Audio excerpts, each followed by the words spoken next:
बागों का शहर लाहौर आज भी फ़िज़ाई आलूदगी के एतबार से चौथे नंबर पर है। शहर का औसत क्वालिटी इंडेक्स 203 रिकॉर्ड किया गया है। स्मोक की वजह से सांस लेना मुहाल होता जा रहा है। स्मोक की रोकथाम और इससे बचाव पर समाजी कारकुन एडवोकेट अली खलील से आज के जी नौजवान में खुसूसी गुफ्तगू करेंगे। अस्सलाम वालेकुम अली, कैसे हैं आप? जी अल्हम्दुलिल्लाह, आप सुनाइए, आप खैरियत से? मैं बिल्कुल ठीक। और आज मैंने आपको दोबारा ज़हमत दी है। मेरा टॉपिक ये है कि आजकल हम देख रहे हैं स्मोक बहुत ज़्यादा होती जा रही है और ऐसा लग रहा है कि ज़िंदगी ख़त्म हो गई है। तो इसके लिए क्या कानून साजी की गई है? असल में इसके जो फर्स्ट टाइम इस पे जो मेनली कानून साजी की गई वो 1987 में थी। जिससे पहले पाकिस्तान एनवायरमेंटल प्रोटेक्शन एक्ट, जिसको पीपा 1987 कहते हैं। फिर इसी तरह चूँकि इशू पंजाब में सबसे ज़्यादा है, ख़ासतौर पर सेंट्रल पंजाब में, लाहौर और उसके सराउंडिंग में, तो इसके लिए फिर पंजाब एनवायरमेंटल प्रोटेक्शन एक्ट 1997 में फर्स्ट टाइम बनाया गया था, जिसमें तमाम उसके साथ उसके रूल्स भी आ गए बाद में कि, और इसमें तमाम पैरामीटर सेट कर दिए गए कि इंडस्ट्रीज़, भट्टे, कारखाने और इस तरह की जो दूसरी एक्टिविटीज़ हैं वो किन किन रूल्स और पॉलिसीज़ के तहत काम करेंगी। ओके, अच्छा, कानून तो चले बन गया, इस कानून पर अमल किस हद तक हो रहा है? अगर तुम इस अमल की बात करूँ तो इस टाइम जो हमारे पंजाब के हालात हैं ख़ास तौर पे, मैं कहता हूँ कि इस पे अमल दरामद ज़ीरो है। इसकी क्या वजह, इस पे क्यों नहीं अमल दरामद ज़ीरो किया है जा रहा? उसके अच्छा, ज़ीरो से मुराद यहाँ पे ये है कि आपके लिए पूरे डिस्ट्रिक्ट्स में, जहाँ फॉर एग्जांपल लाहौर, इसके सराउंडिंग में कसूर है, शेखुपुरा है, हाँ बिल्कुल, और लाहौर के अंदर भी इंडस्ट्री बहुत बड़ी तादाद में मौजूद है। आप पूरे शेखुपुरा को अगर देखें, तकरीबन रफली वहाँ पे छोटे बड़े कारखाने, फैक्ट्रीज मिलाकर तकरीबन 1100-1200 के करीब इनकी तादाद बनती है। और पूरे डिस्ट्रिक्ट में जस्ट 3 इंस्पेक्टर्स हैं जो काम कर रहे हैं, इन्वायरमेंट इंस्पेक्टर्स। कसूर में भी तादाद इससे ज़्यादा नहीं है और लाहौर में भी तादाद बहुत कम, आई थिंक सो 4-5 हैं तकरीबन, जो पूरे लाहौर को देख रहे हैं। अब उसके साथ आप ये देखें कि लाहौर में एक तो सराउंडिंग की मैंने बात कर दी, लाहौर में कायदे-आज़म इंडस्ट्रियल स्टेट है, उसके बाद रोगेवाला में बहुत सी इंडस्ट्रीज़ हैं, उसके बाद आपके सुंदर स्टेट्स है, फिर कसूर से भी बिल्कुल साथ वो कनेक्टेड, इस साइड से शेखुपुरा कनेक्टेड, गुजरांवाला कनेक्टेड, पूरा जो रोड्स है वो इंडस्ट्रीज़ हैं, मुल्तान रोड्स तमाम इंडस्ट्रीज़ हैं। तो उसके कंपेरेटिवली अगर आप इक़दाम देखें तो वो ज़ीरो हैं, उन पर कंट्रोल नहीं है। अब लाइक इस टाइम स्मोक की कंडीशन इंतहाई गंभीर है। बिल्कुल ठीक, आज भी ऐसे कारखाने, फैक्ट्रीज मौजूद हैं, मैं आपको दिखा सकता हूँ, जो अपने बॉयलर्स कूड़े पे चला रही हैं और कार्बन पे चला रहे हैं। अब वो कूड़ा जब जल रहा है और वो ऊपर जब स्मोक उसमें निकलता है चिमनी में से, तो फिजा में आगे फैल जाता है। अब आप देखें कि वो वहीं पे सांस हम ले रहे हैं, बिल्कुल, तो हम क्या सांस ले रहे हैं? जहर है। दूसरी तरफ जो कार्बन पे चल रहे हैं वो कार्बन आता है, वो अच्छा भी टायर जो होते हैं गाड़ियों के इस्तेमाल शुदा टायर, उनके खास प्रोसीजर से गुजारने के बाद वो कार्बन बनता है, फिर उसको इस्तेमाल करते हैं आग जलाने के लिए। वो कार्बन फिजा में जाके फैलता है और वो जब वो आप अपने अंदर इनहेल कर रहे हैं सांस के जरिए, तो आपका वो लंग्स कैंसर ना बने तो क्या बने? बिल्कुल। और लाहौर वाले और इसके सराउंडिंग्स वाले इस टाइम पूरी तरह घिर चुके हैं इसमें, और ये अब एकदम ब्लास्ट होगा, और ऐसा ब्लास्ट होगा कि आप कोरोना शरोना भूल जाएंगे, बिल्कुल, कि वो भी कोई बीमारी थी। उससे कहीं ज़्यादा ख़तरनाक ये, और अभी भी हालत तो बहुत ख़राब है, लेकिन चंद सालों बाद मैंने इसमें एक बार रिसर्च भी की कि मैं अभी से, बल्कि मैं कहता भी हूँ कि आज से 8-10 साल के बाद आप देखेंगे कि आपको एक बहुत बड़ी तादाद लाहौर में और इसके सराउंडिंग में नजर आएगी जो कैंसर के पेशेंट्स हैं, बहुत बड़ी तादाद, ख़ास तौर पर लंग्स कैंसर। और उसकी रीज़न क्या होगी? फ़िज़ाई आलूदगी, स्मोक। और इसके लिए 10 साल बाद मैं कह रहा हूँ कि बिल्कुल हालात बहुत मज़ीद ख़राब होने जा रहे हैं, और ये 10 साल का पता भी नहीं चलेगा। और इसके लिए हमें अभी से इक़दाम करने चाहिए। इक़दाम क्या हो रहे हैं? कुछ भी नहीं, इक़दाम ज़ीरो हैं। डिपार्टमेंट मौजूद है फॉर्मेलिटीज़ की फुलफिलमेंट के लिए, लॉज मौजूद हैं, इम्प्लीमेंटेशंस नहीं है, रूल्स मौजूद हैं, फॉलो ना किया जा रहा है, ना करवाया जा रहा है। इंडस्ट्री होल्डर सेठ तो कहेगा कि मेरे अखराजात ना हो, मैं ना ट्रीटमेंट प्लांट लगाऊं और ना मैं दूसरे ऐसे एसेसरीज यूज़ करूं कि जो इन्वायरमेंटल सेफ्टी में अपना रोल प्ले कर सकते हैं, क्योंकि वो तो अपने बजट को कंट्रोल करते हैं, 1-1 रुपया देख रहा होता है। ये तो जिम्मेदारी बनती है इन्वायरमेंटल डिपार्टमेंट की कि वो उसको ज़बरदस्ती अमल दरामद करवाएं। क्योंकि अच्छा, मैं इसमें कहता हूँ कि आर्टिकल 9 है हमारे कॉन्स्टिट्यूशन ऑफ पाकिस्तान में, आर्टिकल 9 है, that is article for life, और ये स्टेट की जिम्मेदारी है कि वो शहरियों की ज़िंदगी का तहफ़्फ़ुज़ करें। तो अगर इन्वायरमेंटल लॉज की वायोलेशन हो रही है, इट्स मीन कि आपका राइट ऑफ लाइफ इन्फ्रिंज किया जा रहा है, आपसे ज़िंदगी का हक छीना जा रहा है। देखिए ना, अभी इंटरनेशनल रिपोर्ट आई कि लाहौर में रहने वालों की ज़िंदगी आम दूसरे शहरों की निस्बत 7 साल कम है। Okay, done. ये 7 साल ज़िंदगी कम होगी, इट्स मीन कि आपका राइट ऑफ लाइफ इन्फ्रिंज कर दिया गया। बिल्कुल। इसका ख्याल किसने करना है? हुकूमत ने, स्टेट ने। स्टेट क्या, मैं चैलेंज कर रहा हूँ, अभी ये रिकॉर्डिंग है ना, हाँ जी। ये रिकॉर्डिंग मौजूद रहेगी, मैं चैलेंज कर रहा हूँ, इन्वायरमेंटल डायरेक्टर लाहौर मेरे साथ आ जाएं, मैं आज भी ऐसी इंडस्ट्रीज दिखाता हूँ जो इन्वायरमेंटल लॉज की बिल्कुल फॉलोअप नहीं करते। आपके इंस्पेक्टर्स के नॉलेज में है, आपके डिप्टी डायरेक्टर्स इन्वायरमेंट्स के नॉलेज में है, तमाम सीनियर ऊपर से लेकर नीचे जितनी इनकी हायरार्की है सबके नॉलेज में है कि इश्यूज क्या क्या हैं और कहाँ कहाँ पे हैं, लेकिन चूंकि सब चलता है तो चल रहा है। बस ये फिरौन बने बैठे हैं, लोगों की जिंदगियों के साथ खेल रहे हैं। Yes. इनको तो कोई फिक्र है नहीं, बस अपना चलता रहे। और दुख की उसमें बात यह है कि इन्वायरमेंट गवर्नमेंट की प्रायोरिटी नहीं है। आपके यहाँ 1997 से लॉज मौजूद हैं, तो क्वेश्चन ये है कि डिपार्टमेंट में भी मौजूद है, 1997 से आपके पास लॉ भी मौजूद है, तो ये स्मोक कहाँ से आ गई? बिल्कुल राइट। पिछले कुछ सालों से आप देख रहे हैं कि कंडीशन बहुत ख़राब होती जा रही है। जैसे ही नवंबर दिसंबर आता है तो इस टाइम चूंकि असरात उसके बढ़ जाते हैं और शोर मच जाता है, स्मोक स्मोक स्मोक।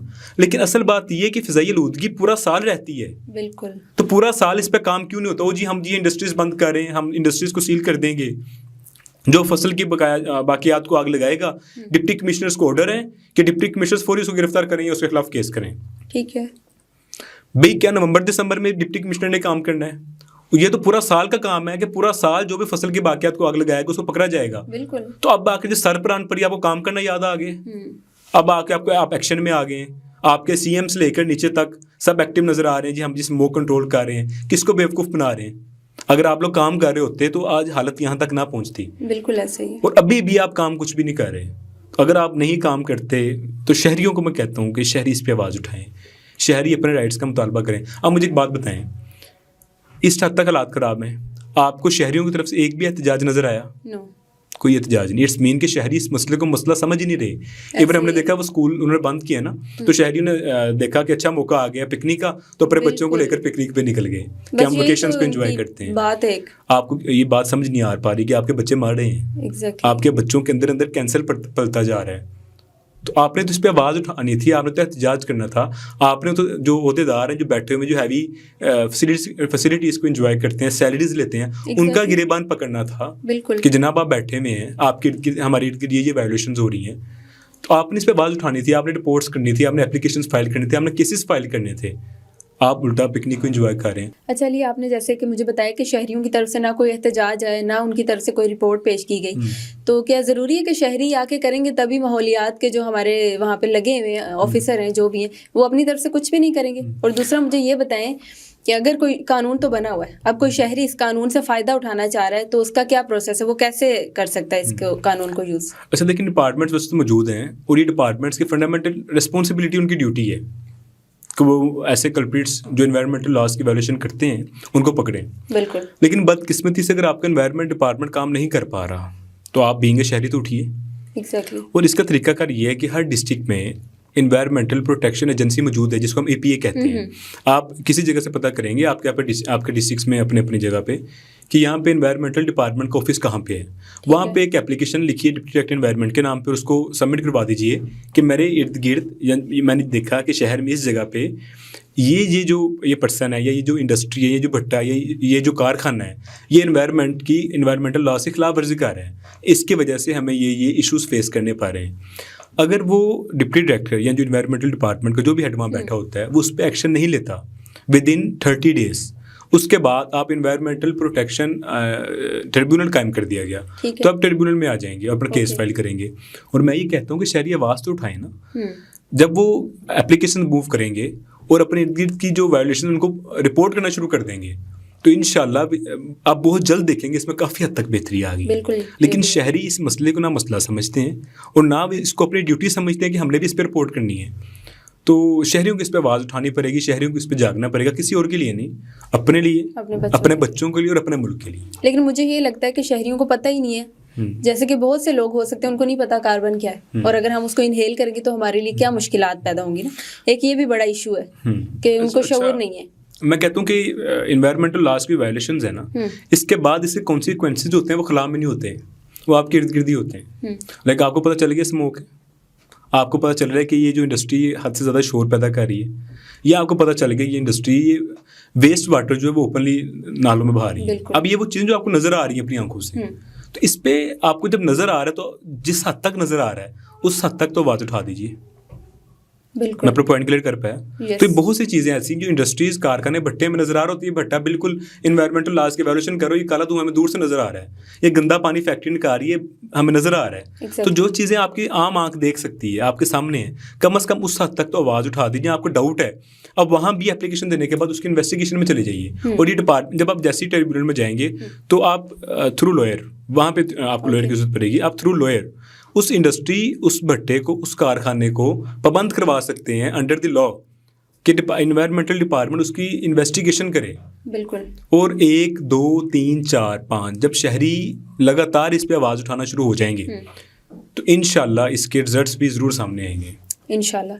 अच्छा, मुझे ये भी लगता है कि हमारी आवाम यूनाइटेड नहीं है। लाइक एक बंदा है वो कहेगा कि ठीक है, वो इस्तात रखता है कि वो जो लॉयर करके जाके केस करे, वो ये सोचेगा शायद कि मैं अकेला क्यों करूं, इतने सब लोग हैं तो सबको डिस्ट्रीब्यूट करना चाहिए। आई थिंक ये भी एक इशू है। ट्रिब्यूनल में जाने की जरूरत बाद में पेश आती है। मैंने आपको बताया कि अगर 30 डेज में इन्वायरमेंटल जो डिपार्टमेंट है वो एक्शन नहीं लेते तो तब आपको ट्रिब्यूनल में जाने की जरूरत पड़ेगी। ठीक है। लेकिन जब एप्लीकेशन एक इंडस्ट्री जो वैल्यूएशन कर रही है उसके खिलाफ 100 एप्लीकेशन आ जाएगी शहरियों की तरफ से, तो डिपार्टमेंट को सोचना पड़ेगा कि हम इसको कब तक बचा लेंगे। मंथलियाँ लेकर, मैं ऊपर नहीं कह देता हूँ कितनी देर मंथलियाँ लेकर काम चलाएंगे। अब शहरी इस पे ओपनली आवाज़ उठा रहे हैं, शहरी जाग गए हैं, इर्द गिर्द की आबादी जो है वो यूनाइटेड होकर इस पे हमारे पास लगातार एप्लीकेशंस आ रही हैं, तो हालात बेहतर हो जाएंगे। मैं कहता हूँ ट्रिब्यूनल में जाने से पहले इंशाल्लाह डिपार्टमेंट की हद तक क्या उनको काफ़ी हद तक आवाम खींच लेंगे। बिल्कुल। चले, अब हम उम्मीद कर सकते हैं और दुआ ही कर सकते हैं कि हमारे जो बैठे हुए हैं अफसरान, बैठे महकमा माहौलियात में, उनको ही कोई अल्लाह ताला अक्ल दे दे, समझ दे और आवाम को भी दे दे कि ठीक है हमारे बच्चे हैं, आने वाली नस्ल है, अपनी नहीं आगे वालों के लिए सोच लें, कुछ अच्छा ही कर जाएं।